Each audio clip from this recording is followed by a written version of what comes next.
En los albores de este podcast, concretamente en el tercer episodio, ya se abordó la infame máxima nietzscheana conocida como el loco. Esta es la pieza aforística que contiene la célebre proclamación de Friedrich Nietzsche: Dios ha muerto. Su tesis central establece que la idea suprema de Dios, aquella que alguna vez sustentó los más nobles ideales del hombre, sirvió de ancla a nuestra existencia y otorgó un sentido al sufrimiento inherente a nuestras vidas. No podría sobrevivir el advenimiento de la modernidad. Para el filósofo, este suceso representa el más trascendental y, a la vez, el más calamitoso de los acontecimientos. Sin embargo, por encima de todo, constituye la cruda realidad de nuestra coyuntura. En el mundo contemporáneo, nos vemos obligados a dejar atrás la figura del Dios cristiano. A la luz de este conocimiento, debemos reconstituirnos, insuflar un nuevo significado a nuestras propias vidas, forjar ideales inéditos y anclar nuestra comprensión de la realidad a través de medios diferentes. La famosa revaluación completa de todos los valores ocurre, por tanto, como una inevitable secuela de la muerte de Dios, y solo puede entenderse plenamente como una respuesta a este evento fundacional. Esta es la razón por la que este concepto resulta tan crucial para abordar el pensamiento de Nietzsche, cuya filosofía madura existe íntegramente en las postrimerías de la desaparición de la deidad y que sería, me atrevería a decir, incomprensible para cualquiera que no haya percibido esta realidad. A este colosal desafío se suma la respuesta de Sigmund Freud, el antiguo mentor de Carl Jung.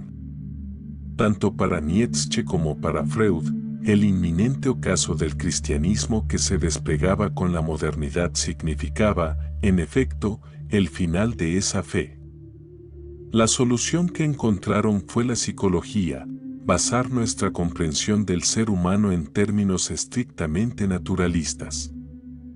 A pesar de sus diferencias teóricas, ambos pensadores coincidían en que el único camino viable era avanzar, ya que el regreso al marco mental de un pasado mitológico no parecía ser una opción realista para el hombre moderno. Nietzsche no aboga por una vuelta romántica al pasado, sino por un nihilismo activo. Nietzsche, por su parte, aboga no por un retorno idílico, sino por un nihilismo activo que implica la crítica de todos los valores contemporáneos y el pleno reconocimiento de cómo las más altas estimaciones morales se han devaluado a sí mismas. Aunque este proceso arrasa por completo el campo de las ideas éticas, puede despejar el terreno para nuevas posibilidades. Si bien los mitos siempre serán una fuente profunda de significado, Nietzsche y Freud veían en los dioses meras manifestaciones de las pulsiones e impulsos fisiológicos del individuo. La gran diferencia con Carl Jung radica precisamente en este punto. Él percibe en los impulsos fisiológicos la evidencia de los dioses. En esencia, Jung llega a una conclusión opuesta a la de Freud. La significación que se encuentra en el mito y la religión es tan profunda que la psicología debería entenderse en función del mito, en lugar de intentar psicologizar y despojar al mito de su significado aparente. El juicio de Jung sobre la situación del hombre moderno es a la vez radical y profundo. Él constata que estos subcomplejos arquetípicos parecen surgir de manera independiente de cualquier tradición o cultura y argumenta que debemos tratarlos precisamente según lo que exige este descubrimiento. Considerar a los arquetipos como entidades definidas e independientes, como seres reales, espíritus o, incluso, deidades, tal como habrían sido comprendidos mitológicamente. El hecho de que parezcan manifestarse sin depender de factores culturales o educativos solo sirve para confirmar que merecen este nivel de respeto o asombro. Jung observa cómo el léxico moderno para entender la psique y a nosotros mismos se ha empobrecido, sobreestimando el ego, la benevolencia humana y el poder de la racionalidad.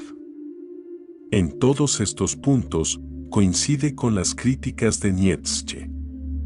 Sin embargo, Jung subraya el hecho paradójico de que la mentalidad de las personas que vivieron en las épocas del llamado pensamiento mítico estaba mucho más cerca de la verdad del sí mismo, self, que nuestra visión moderna esencialista de la conciencia del ego como un gobernante racional arbitrario.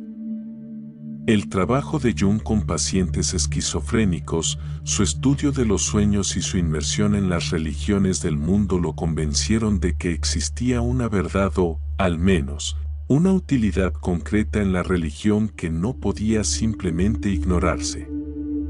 Para él, era la única manera de confrontar lo luminoso, lo misterioso y los eventos vitales más importantes, como la madurez, la autotransformación o la muerte. El hecho de que pudiera observar fácilmente en sus pacientes el empleo inconsciente de simbolismo religioso lo convenció de que, de hecho, Dios no estaba muerto en el sentido que Nietzsche daba a su enunciado. Podemos tener la pretensión de haber eliminado a Dios, pero esto solo se aplica al ámbito del intelecto racional que habita en un mundo mecanicista. En el inconsciente, sin embargo, Dios sigue vivo. Los dioses son todavía el conjunto de símbolos que empleamos para expresar ese tipo de pensamiento. Por ello, resulta casi inverosímil que Nietzsche, un hombre desconfiado del poder del intelecto y que enfatizaba el dominio relativo de la parte inconsciente de la psique, pudiera haber interpretado la muerte de Dios como un suceso objetivo, pues un acontecimiento así solo ha ocurrido, a fin de cuentas, bajo los términos entendidos por la conciencia del ego y sus representaciones de la realidad. Dicho de otra forma, para Jung, lo divino es una parte integral del mundo de espíritus que vive de forma independiente en el inconsciente colectivo, el cual es mucho más vasto y complejo que cualquier máscara que le imponga la conciencia. A menudo, cambiamos los símbolos de lo divino de acuerdo con la percepción de la época, pero esta transfiguración de un símbolo a otro no indica la muerte y el reposo final de lo divino como tal, sino que forma parte de un ciclo de muerte y renacimiento que es, en sí mismo, parte de ese lenguaje sagrado. Dios es una parte esencial de nuestra vida interior, un sí mismo, self, más grande que el ego y sus pretensiones de total libertad. Puede que Dios, en una forma u otra, se nos escape, un símbolo divino puede autonomizarse y apartarse de nuestra vista. Al respecto, Jung lo explica. Puesto que esta vida interior es intrínsecamente libre y no está sujeta a nuestra voluntad e intenciones, puede ocurrir fácilmente que lo viviente elegido y definido por nosotros se caiga de su marco, de la imagen hecha por el hombre, incluso contra nuestra voluntad. Entonces, quizá, podríamos decir con Nietzsche, Dios ha muerto. Sin embargo, sería más cierto decir que ha despojado nuestra imagen. ¿Y dónde lo encontraremos de nuevo?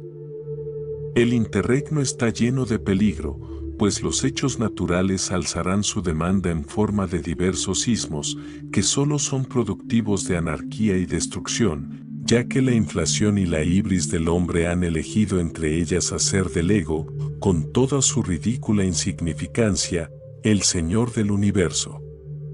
Tal fue el caso de Nietzsche, el incomprensible portento de toda una época. En este contexto de peligroso interregno, Jung hace alusión a la profecía de Nietzsche sobre la inminente oleada de violencia masiva y el surgimiento de nuevas ideologías políticas, los sismos, como desesperados intentos de lidiar con el nihilismo. Esta gran predicción nietzscheana concernía a la historia de los 2 siglos venideros y, a menudo, ha llenado de terror y asombro a intérpretes posteriores, dada la asombrosa precisión de sus augurios. En retrospectiva, los sismos serían el comunismo y el nazismo, violentos estallidos producidos durante este periodo de transición. El término interregno se emplea aquí en su sentido mitológico, el lapso entre reyes, un tiempo de gran inestabilidad o guerra civil en el que la sociedad, desprotegida por el antiguo orden percibido, espera el ascenso de un nuevo monarca. No obstante, las observaciones de Jung sobre el egotismo de Nietzsche son mordaces. Resulta impactante que un hombre que despreciaba tanto el ego consciente y sus pretensiones fuera, a pesar de todo, tan egocéntrico, tan confiado en su propia fortaleza para soportar verdades duras y vivir en el desierto moral e ideológico, más allá de la aprobación colectiva. Jung profundiza en el mismo pasaje. El ego individual es demasiado pequeño. Su cerebro es demasiado débil para incorporar todas las proyecciones retiradas del mundo. El ego y el cerebro estallan en el esfuerzo, el psiquiatra lo llama esquizofrenia. Cuando Nietzsche dijo que Dios ha muerto, enunció una verdad que es válida para la mayor parte de Europa. La gente fue influenciada por ello, no porque él lo dijera, sino porque enunciaba un hecho psicológico muy extendido. Las consecuencias no se hicieron esperar tras la niebla de los sismos, la catástrofe. Nadie pensó en extraer la menor conclusión de la declaración de Nietzsche, sin embargo, para algunos oídos tiene el mismo sonido espeluznante que aquel antiguo grito que resonó sobre el mar para marcar el fin de los dioses de la naturaleza, el gran pan ha muerto, punto. La historia a la que Jung hace referencia es un relato peculiar, una especie de fábula transmitida a través de registros históricos, que se lee casi como un rumor o una extraña anécdota contada en algún puerto de la antigua Grecia. Jung la utiliza como un claro ejemplo de lo que denominó sincronicidad, eventos que, aunque aparentemente no relacionados en términos de causalidad física o material, están profundamente conectados a través de su significado subyacente. Esta anécdota se encuentra en las notas de Jung de un seminario sobre el Zaratustra de Nietzsche, impartido en la década de 1930. El telón de fondo de la discusión es la evaluación que Jung hace de Nietzsche y lo que él llama la inflación del filósofo con un arquetipo, en este caso, Zaratustra. Según Jung, cualquiera de los arquetipos puede volverse inflado, lo que significa que, dentro de la comunidad de impulsos, pulsiones y subcomplejos presentes en el inconsciente, un complejo en particular comienza a absorber una gran cantidad de energía, creciendo literalmente en tamaño e importancia. Eventualmente, esta inflación alcanza un punto en el que el individuo se identifica conscientemente con el arquetipo, que se convierte en una especie de persona usurpada, expandiéndose tanto que envuelve a la propia conciencia del ego. En las actas del seminario, Jung y sus colegas analizan la manera en que Nietzsche intentaba impactar a su audiencia. El Dr. Jung comenta que, para Nietzsche, el mundo era excesivamente aburrido e insensible. Como la gente cerraba las puertas, el filósofo se veía obligado a golpear con un mazo y atacar con palabras tan temibles que se asustaban. Jacob Burckhardt, historiador contemporáneo de Nietzsche, sintió un miedo siniestro al leer Zaratustra y rechazó al autor por ser demasiado molesto y hacer demasiado ruido. Jung señala que el peso y la intensidad del estilo de Zaratustra se debe, en parte, a que Nietzsche sentía que su mensaje no llegaba a la gente. En lugar de bajar la voz y murmurar, lo que a menudo despierta la curiosidad, la aumentó para intentar hundirlo. Jung critica abiertamente el estilo de la obra, mencionando que, si bien algunos pasajes son de suprema belleza, otros son de muy mal gusto, y que este contraste pone en peligro el efecto general de la obra. Una de las estudiantes de Jung, la señora Adler sugiere un punto de vista sutil. El peso extraordinario de Zaratustra se debe a que las aspiraciones o intuiciones de Nietzsche no son del todo reales para él, y por eso requieren un énfasis especial, como si el filósofo se estuviera predicando a sí mismo en primer lugar. Jung considera que este es un argumento válido, ya que hay evidencia de que la realización, un concepto clave en su psicología, no había tenido lugar. La señora Baines pregunta qué significa que no fueran del todo reales, a lo que Jung responde. Significaría, en este caso, no del todo realizadas.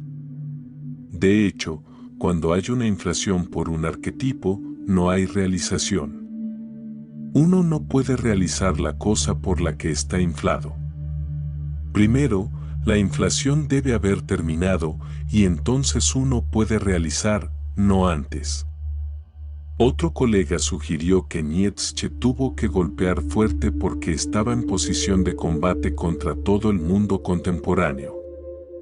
Jung lo confirma, añadiendo que esta postura de lucha le generaba un peculiar sentimiento de ineficacia, la sensación de que sus palabras no encontraban eco y eran la voz de uno que grita en el desierto. Jung considera la sugerencia de su estudiante como un punto de vista válido sobre la obra de Nietzsche, y esta idea es una variante del reproche frecuente entre los críticos del filósofo, que el propio Nietzsche no era en absoluto el tirano amoral y cruel que describía, sino, según la mayoría de los relatos, un caballero moral y amable.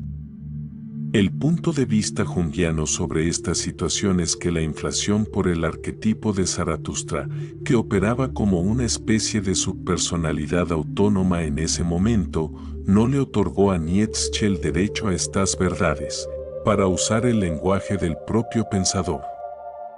Las ideas que así habló Zaratustra le presentaban, quizás las más blasfemas, duras o peligrosas, eran verdades pertenecientes a otro, un arquetipo.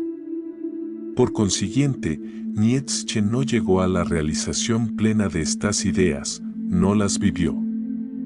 Y si no las vivió, no tenía derecho a ellas. Quizás, por esta razón, su estilo se percibe forzado en algunos pasajes. Es como si estuviera predicándose a sí mismo, intentando adoptar conceptos que en realidad no eran completamente suyos.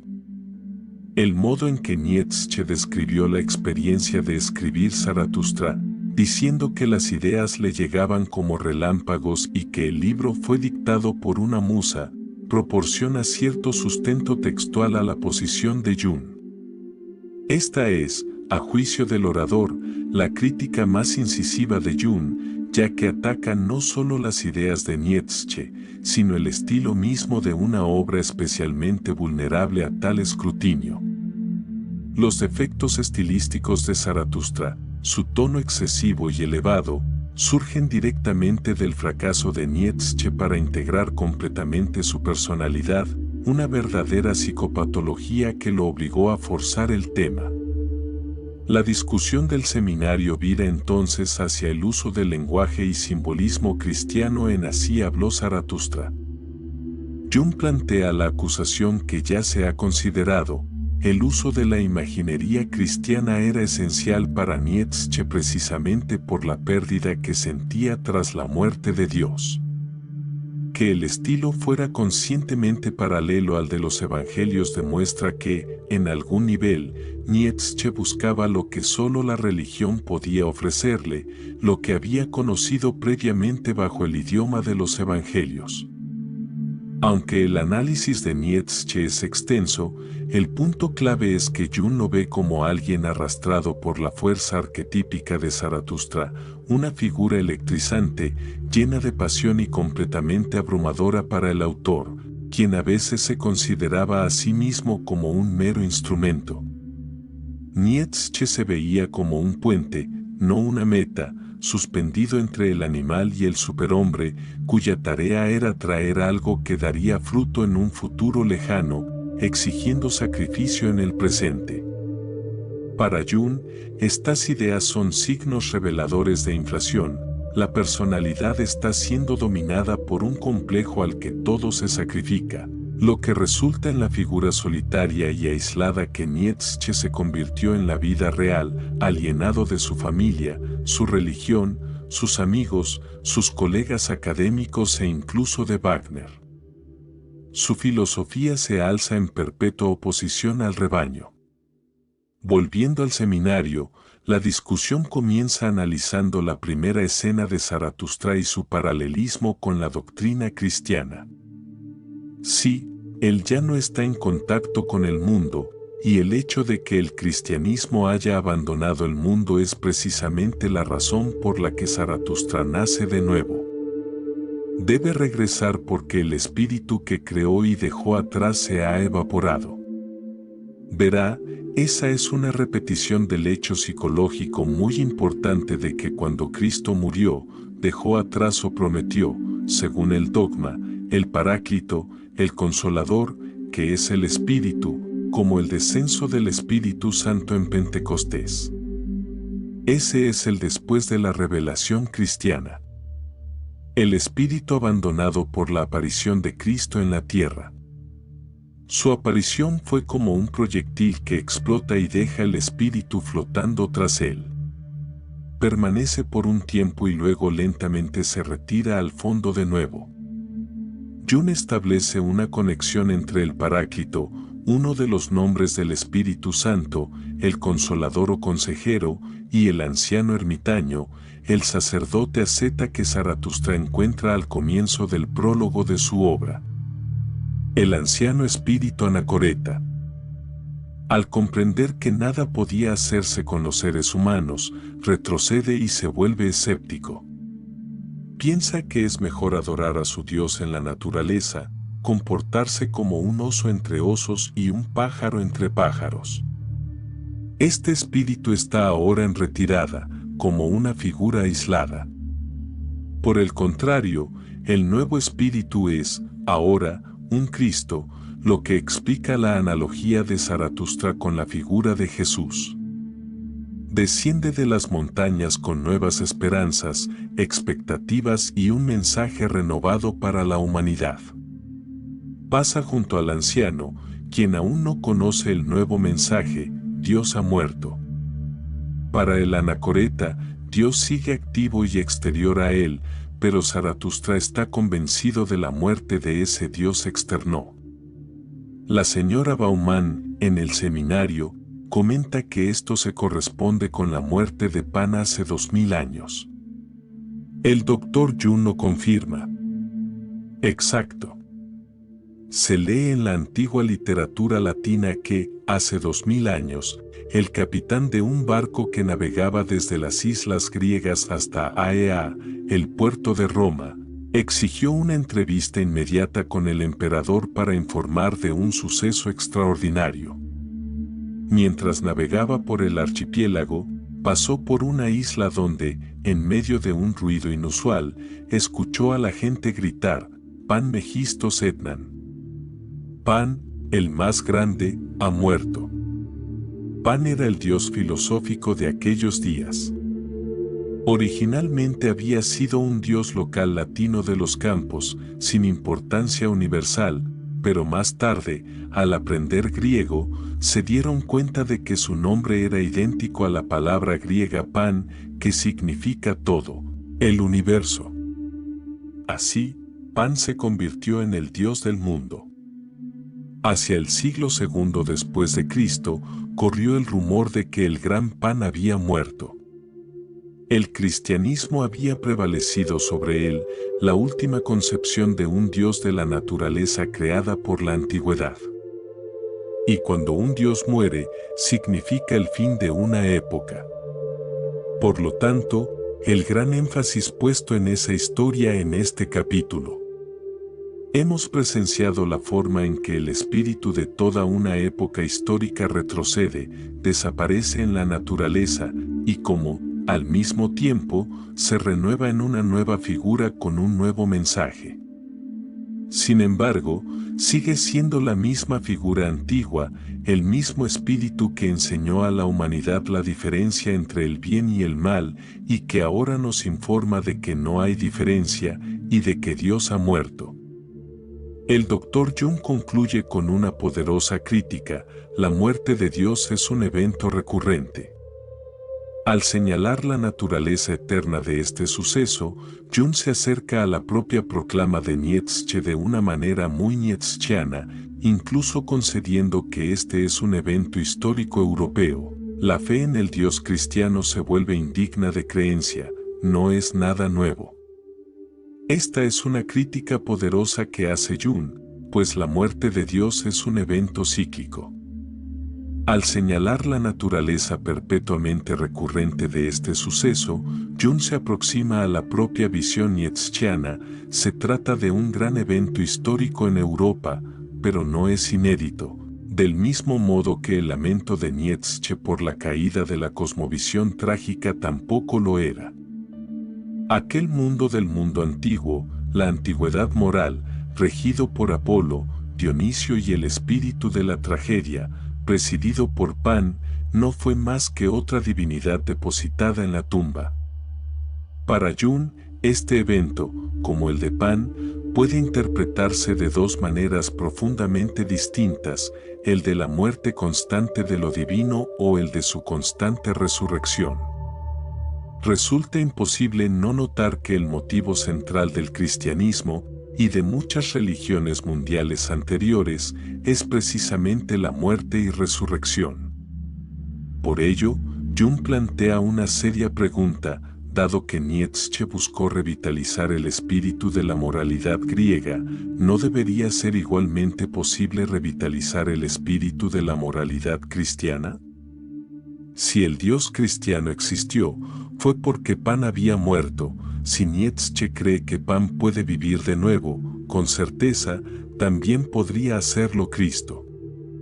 La insistencia de Nietzsche en la finalidad de la muerte del Dios cristiano, combinada con su deseo implícito de ver revivir a Pan, es una enorme contradicción en su enfoque.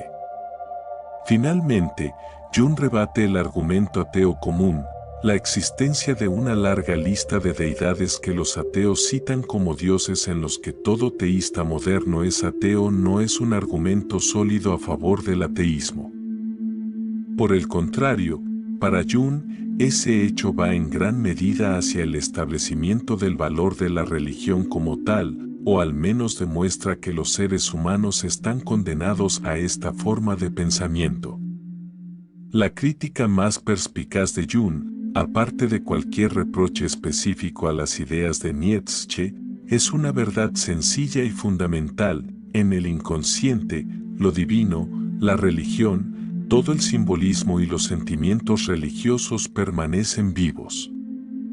La humanidad, europea o de cualquier otro lugar, ni siquiera se ha acercado a dejar atrás estos símbolos y esta forma de pensamiento religiosa. Incluso el propio Nietzsche, viviendo en la oscuridad posterior al asesinato de Dios, encuentra una figura de psicopompo en su personaje Zaratustra, el anciano sabio, el profeta del mundo antiguo. Y lo que viene a enseñarle a la humanidad son verdades que ésta ya conocía desde tiempos inmemoriales. Zaratustra enseña que el self, el sí mismo, es algo más grande que el ego. Enseña que el bien y el mal son relativos e interdependientes, y que uno debe reconciliarse con su destino, o incluso abrazarlo, con una mirada hacia la eternidad, amor fati. Estas aseveraciones han sido el material del discurso religioso durante miles de años. Zaratustra es una figura surgida del inconsciente de Nietzsche que lo devuelve inexorablemente al lenguaje y la metáfora más religiosos, atrayéndolo al mundo del mito y la religión. Por ello, la gran reprimenda de Jung a Nietzsche es que su afirmación fundamental es que el retorno a lo mítico es precisamente lo que necesitamos como cura para la excesiva materialización y mecanización de la realidad. Incluso los pacientes que atraviesan una transformación personal completamente secular emplean un lenguaje profundamente religioso para describir la experiencia. Jung argumenta que las personas usan frases como volví a mí mismo, pude aceptarme o me reconcilié conmigo mismo. En épocas anteriores, estas se habrían expresado como hice las paces con Dios, me sometí a la voluntad de Dios o entregué mi voluntad al plan de Dios. Jung ve la aplicación clave del pensamiento religioso primariamente en el ámbito de la psicología, como la estructura de anclaje central que rige la psique. Podría sugerirse que hablar del self y no de Dios es una simple innovación, pero Jung diría que es una distinción sin diferencia. Inconscientemente, el self ideal y completo que buscamos es idéntico a la idea de Dios. Jung utiliza a Nietzsche como un estudio de caso para ilustrar la patología de la conciencia moderna. El filósofo no era un ateo militante o un positivista en el sentido estricto. De hecho, Nietzsche aceptó la muerte de Dios y al hacerlo, se convirtió en su víctima. Esta situación lo diferencia de la mayoría de los ateos de su época, quienes simplemente rechazaban el dogma religioso sin comprender el papel fundamental que la religión y el mito desempeñan en la estructura de la psique. Jung describe la desespiritualización gradual del mundo. Este proceso comenzó cuando la ciencia, particularmente la astronomía, empezó a eliminar las proyecciones de lo divino que se habían depositado en la naturaleza. No obstante, Jung sostiene que la ciencia no es una negación completa del orden divino, sino más bien una nueva expresión de un orden preexistente, es la misma energía que simplemente ha cambiado de vestidura. El avance incesante y, a menudo, fatal de la racionalidad se simboliza en el arquetipo del anciano sabio, encarnado en la figura de Sócrates, a quien Jung considera el gran pionero del cientismo. Sin embargo, incluso Sócrates debe, al final, beber la cicuta, lo que simboliza que la totalización de la razón, la insistencia de la conciencia del ego en ser el señor de todo, es, en último término, mortal para la totalidad de la psique. En su ensayo Psicología y Religión, Jung destaca cómo la conciencia se desarrolla a medida que se retiran las proyecciones, un proceso que despojó al mundo de su espíritu, pero que, inevitablemente, dejó grandes vacíos. Todos los vacíos en nuestro conocimiento real todavía están llenos de proyecciones, afirma. Luego, Jung procede a identificar dos errores fundamentales del pensamiento moderno. El primero es el error materialista, al no poder descubrir el trono de Dios entre los sistemas galácticos, se infirió que Dios nunca existió. El segundo es el psicologismo, igualmente insoslayable en su momento. Si Dios es algo, debe ser una ilusión derivada de ciertas motivaciones, como la voluntad de poder, la explicación de Nietzsche, o la sexualidad reprimida, la de Freud, quien ve a Dios Padre como una regresión infantil. Jung recuerda la famosa frase de Christopher Hitchens: Nietzsche dijo que Dios está muerto. Freud dijo que Dios es papá. Sin embargo, Jung cataloga este enfoque como un error, ya que reduce lo luminoso a ser simplemente psicología. Su objetivo es el opuesto, entender los fenómenos psicológicos como tan significativos como el mito o las ideas religiosas. Su crítica final tanto a Freud como a Nietzsche es que son iconoclastas que destruyen los antiguos valores, pero que actúan inconscientes de los nuevos dioses a los que están sirviendo en su afán por instaurar una era anticristiana. Jung argumenta que Nietzsche conscientemente rompió las viejas tablas de la ley moral, tal como lo hizo Moisés. Sin embargo, su ego era demasiado débil para cargar con el peso de semejante acto de creación. Por ello, sintió la necesidad de apoyarse en un alter ego, en el Zaratustra revivificado que emergió de su inconsciente, como si éste fuera un bastón o un soporte. Este fenómeno es lo que Jung describe como una escisión o desdoblamiento de la personalidad. Nietzsche no era un ateo en el sentido moderno, ya que comprendía la profundidad de la pérdida, pero con la muerte de su Dios, él mismo se convirtió en la víctima de esa inflación, transformándose en un Dios. Jung considera esto un estado altamente peligroso para una persona, una condición que llama a Dios en su vientre o la inflación que lo absorbió. El filósofo había destronado al antiguo Dios para sentarse él mismo en el trono, un acto de ibris que lo condenó a la locura, lo cual se manifestó con el colapso de su personalidad. La crítica de Jung a Nietzsche es elogiada por su profundidad, aunque pueda ser objeto de refutaciones lógicas y acusaciones de especulación. Emplea el mismo modo de ataque psicoanalítico que el propio Nietzsche usó contra figuras filosóficas anteriores. Jung elogia a Nietzsche en los términos más elevados, pero, al mismo tiempo, lo tacha de loco. No es un ateo simple como los que vinieron después, ni siquiera por temperamento. En la práctica, se ve forzado por un Dios que lo habita a construir una nueva religión y a acuñar un nuevo lenguaje religioso. La fuente de su inflación es su creencia de que este nuevo Dios es algo que él mismo ha creado. Nietzsche se siente más profeta que filósofo, un hombre obligado a imponer las exigencias más serias jamás hechas a la humanidad. Por lo tanto, Dios se encuentra literalmente en su vientre, tanto en el sentido de llevar el espíritu de Zaratustra como al reubicar la inteligencia prerracional que gobierna nuestro ser en la fisiología. Piénsese en sus comentarios sobre la importancia de la dieta.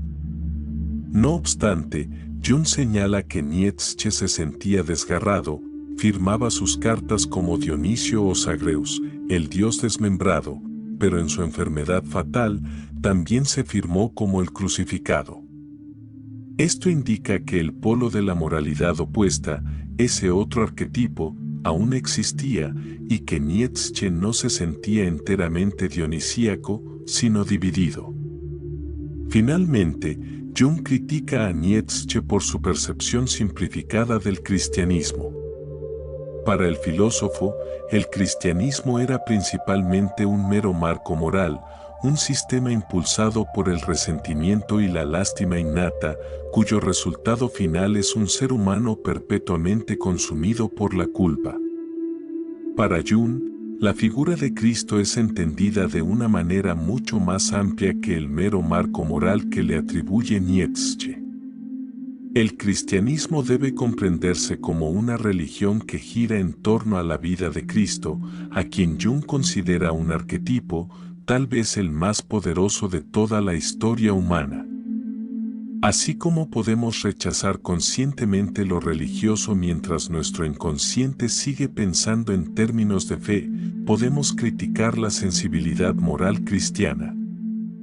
Como hizo Nietzsche, pero seguir encontrando nuestros pensamientos y acciones profundamente influenciados por la imaginería, la narrativa y la sensibilidad prerracional que el cristianismo encarna.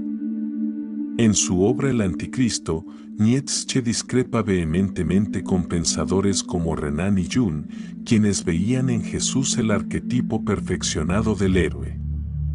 Nietzsche sostiene que nadie está más lejos de la figura heroica que Jesús de Nazaret.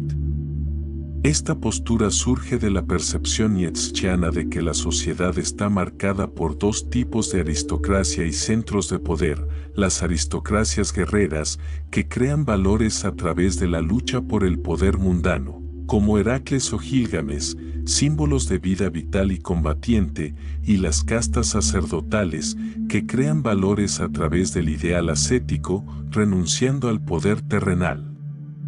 Nietzsche ve a Jesús como el máximo asceta, alguien que no puede clasificarse entre los héroes, ya que su vida se define por la falta de resistencia mundana. La clave de todo el Evangelio, según Nietzsche, reside en las tres palabras: no resistáis al mal. Jung adopta una perspectiva diferente. Para él, el modo de vida de Cristo constituye una forma de lucha que se opone al poder no en términos físicos, sino espirituales y morales. El ejemplo más famoso de este heroísmo cristiano, que supera la antigüedad moral, es la historia de los últimos juegos gladiatorios. Un cristiano se interpone entre dos gladiadores, es asesinado, pero el público protesta y abandona el espectáculo. El sacrificio, la resistencia sincera y no violenta, puede ser una amenaza más efectiva para el poder corrupto que todas las revoluciones violentas, que a menudo solo generan más tiranía. Por lo tanto, Jung considera la vida de Cristo como una vida heroica, un hombre que vivió según sus principios y sufrió de manera suprema por un bien mayor. ¿Qué es eso, sino heroísmo? El arquetipo heroico está intrínsecamente ligado al símbolo del sí mismo, self. Jung afirma en el capítulo sobre Jung que Cristo es nuestra analogía más cercana del sí mismo y su significado. Esta idea transcultural de un self heroico siempre se encuentra en relación con el arquetipo del Salvador o Redentor. Es una experiencia temporal, en tiempos de caos. Cuando Dios parece haber desaparecido, es en ese momento que la humanidad comienza a buscar al Salvador. En el desarrollo psicológico personal, esto se ejemplifica en la práctica de entregarse a un poder superior como medio efectivo de transformación. La figura de Cristo, el héroe que nace, vive y muere como Dios en la tierra, es una imagen ideal de la deidad a la que el hombre se aferra cuando la divinidad parece ausente, pues su mensaje implícito es que el Salvador siempre regresará. Jung cita la necesidad arquetípica de la repetición y la pérdida, inherente a la condición humana. La muerte o la pérdida deben repetirse. Cristo siempre muere y siempre nace, porque el arquetipo es eterno, y la figura de Cristo es la analogía más cercana del self. El mito del cuerpo no hallado en la resurrección es interpretado por Jung como una metáfora para la transformación de un valor supremo. Este valor es obligado a descender al inconsciente, simbolizado por el descenso de Cristo a los infiernos, donde vence a la oscuridad de las pulsiones y establece un nuevo orden. En este sentido, la pérdida y el posterior renacimiento del arquetipo divino no es un evento final, sino un proceso cíclico de purificación y renovación. El resultado final de esta inmersión en la sombra es el alcance de la máxima claridad de la conciencia, momento en que el self puede manifestarse de nuevo en el mundo. A partir de estas interpretaciones, resulta ambiguo determinar qué creía Jung exactamente sobre la figura de Cristo. ¿Fue un Dios literal en la tierra que resucitó físicamente, o simplemente la verdad psicológica de la historia es tan poderosa y eternamente real que las preguntas sobre su materialidad resultan irrelevantes? La respuesta junguiana, que insiste en que estas cuestiones son meramente académicas, puede ser insatisfactoria para algunos. El autor del texto original, por ejemplo, plantea una objeción: si las ciencias han desespiritualizado el mundo hasta un punto en que las explicaciones míticas ya no son aceptadas, ¿no deberíamos conciliar nuestra sobria y consciente comprensión de la realidad, esa que ha desterrado las proyecciones, con el mundo de los sueños y las visiones esquizofrénicas, en lugar de intentar conciliar el mundo de los sueños con la realidad consciente? El hecho de que pensemos habitualmente en ciertos términos no significa que estos sean correctos. El argumento nietzscheano se alza como contrapunto: medimos la fuerza de nuestra alma por la cantidad de verdad que podemos tolerar. La pregunta sigue abierta: ¿debemos decidir ser irracionales y olvidar lo aprendido? O, por el contrario, ¿debemos buscar integrar la verdad sin ceder a la locura? A pesar de la crítica a la irracionalidad, el autor admite que al seguir las huellas de Nietzsche, él mismo está eligiendo una forma de afiliación religiosa no menos dogmática. En una sección de recuerdos, sueños, pensamientos, Jung describe el colapso final de Nietzsche, que atribuye a su desequilibrio psíquico y su falta de arraigo en la vida. Nietzsche había perdido el suelo bajo sus pies porque ya no poseía nada más que el mundo interior de sus pensamientos, el cual, dicho sea de paso, lo poseía a él más que él a éste. Estaba desarraigado y flotaba por encima de la tierra, por lo cual sucumbió a la exageración y a la irrealidad. Para mí, tal irrealidad era la quinta esencia del horror, pues yo apuntaba, después de todo, a este mundo y esta vida. La brillantez de la crítica de Jung reside en que invierte el objetivo del propio Nietzsche. El filósofo pregonaba la afirmación de este mundo y de esta vida, pero ¿fue ese el resultado real de su filosofía? Jung argumenta que Nietzsche habló, sí, pero vivió, no. Su vida personal no validó su enseñanza. El rugido del león zaratustriano ahuyentó toda posibilidad de una vida común y anclada. El asco de Nietzsche por el animal humano era demasiado grande, impidiéndole aceptar su propia naturaleza instintiva. El hombre superior, argumenta Jung, debería poder dormir sin narcóticos, vivir en ciudades comunes a pesar de las nieblas, desear esposa e hijos, ser estimado por el rebaño y enfrentar las realidades cotidianas. Nietzsche fracasó en vivir este instinto vital, y por ello, a pesar de su grandeza, Jung no concluye con dureza, Nietzsche fue una personalidad patológica. Desde la perspectiva junguiana, la iconoclasia de Nietzsche no logró destruir el antiguo poder religioso. En realidad, destruyó al propio Nietzsche, abriendo las compuertas a fuerzas espirituales peligrosas y antagónicas, simbolizadas en el conflicto entre Dionisio y el crucificado.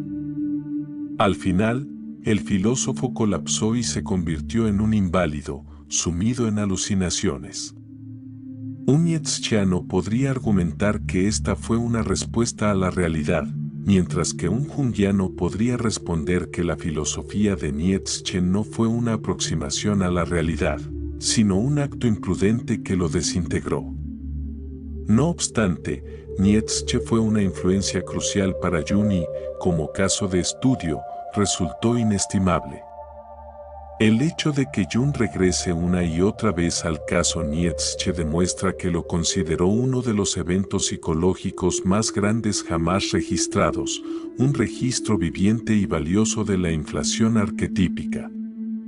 Esto se relaciona con el amplio interés de Jung por las disciplinas esotéricas, gnosticismo, hermetismo, astrología, adivinación, alquimia. Jung no las estudiaba para encontrar verdades sobre la realidad física o material, sino como un método para reunir verdades sobre la mente humana, ya que todas estas ideas emergen, existen y son moldeadas por la psique. La metodología de Jung al estudiar estos campos es crucial. Él no busca verdades materiales, sino psicológicas. Por ejemplo, concibe la astrología como una proyección de los contenidos del inconsciente sobre las estrellas, una intuición ancestral de que los ciclos celestes se relacionan con el destino humano. De manera similar, la alquimia no es solo un precursor de la química, sino una expresión artística del pensamiento religioso y una poderosa metáfora para la autotransformación. Los alquimistas se regían por el principio hermético de Asebab, Sobolo, como es arriba, es abajo, donde las leyes que rigen el espíritu también deben aplicarse a la materia. El magnum opus, la gran obra, no era simplemente la quimérica promesa de convertir el plomo en oro, sino un símbolo del camino del alma, El proceso de transformar una sustancia simple en otra superior servía como correspondencia para el progreso espiritual, pasar del plomo al oro. Así, los textos alquímicos, al mezclar procesos químicos con simbolismo religioso e imaginería, adquieren una inmensa relevancia psicológica para Jung, pues transmiten una metáfora del desarrollo espiritual. Jung otorga valor psicológico a movimientos esotéricos como el gnosticismo, el hermetismo y la alquimia, considerándolos una expresión artística del pensamiento religioso. Encuentra que estas tradiciones, liberadas de los límites del dogma, dan voz a conceptos luminosos y significativos en la mente, algo que también observa en el arte de sus pacientes, por ejemplo, los dibujos de mandalas, símbolos orientales de la totalidad espiritual que expresan espontáneamente la búsqueda de la plenitud del self. Además, Jung encuentra ejemplos en la literatura aparentemente secular que poseen una profunda dimensión religiosa y a menudo utilizan imaginería alquímica, como el Zaratustra y el Fausto de Goethe, particularmente la segunda parte. Para él, estas obras no se basan en una influencia esotérica secreta, sino en una verdad psicológica subyacente que precede tanto a la alquimia como al texto. En su autobiografía, Jung reubica ambas obras dentro de la matriz de la imaginación mítica, desaparecida en la era de la racionalidad moderna, y la subsume en la cadena áurea u homérica, un término alquímico para la serie de grandes sabios. Cita a Jung. La segunda parte del Fausto es más que un ejercicio literario, es un eslabón en la áurea cadena que ha existido desde los comienzos de la alquimia y el gnosticismo filosóficos hasta el Zaratustra de Nietzsche. Impopular, ambigua y peligrosa, es un viaje de descubrimiento al otro polo del mundo. El conflicto subyacente a estas obras y la dolencia que escindió a Nietzsche es la enfermedad central de la modernidad según Jung, la escisión de la conciencia. Esta se expresa en la brecha abierta entre el conocimiento, el lado consciente, y la fe, el lado inconsciente. Al ignorar el inconsciente, que alberga la sombra y es un lugar temido, sus contenidos se vuelven más peligrosos. En tiempos de crisis o convulsión social, esta desintegración permite que las ideologías políticas totalitarias, los sismos como el comunismo y el fascismo, tomen posesión de las masas, ya que son el producto de pensamientos y sentimientos arquetípicos descontrolados. Jung subraya que el caso de Nietzsche es una advertencia. En su ensayo El sí mismo no descubierto, concluye: el caso de Nietzsche muestra, por un lado, las consecuencias de la unilateralidad neurótica y, por otro, los peligros que acechan en su salto más allá del cristianismo.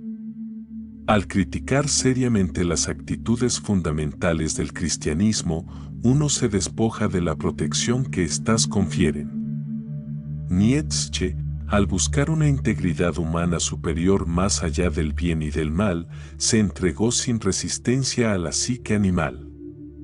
Este es el momento del frenesí dionisíaco, la abrumadora manifestación de la bestia rubia que toma al alma desprevenida con estremecimientos innombrables.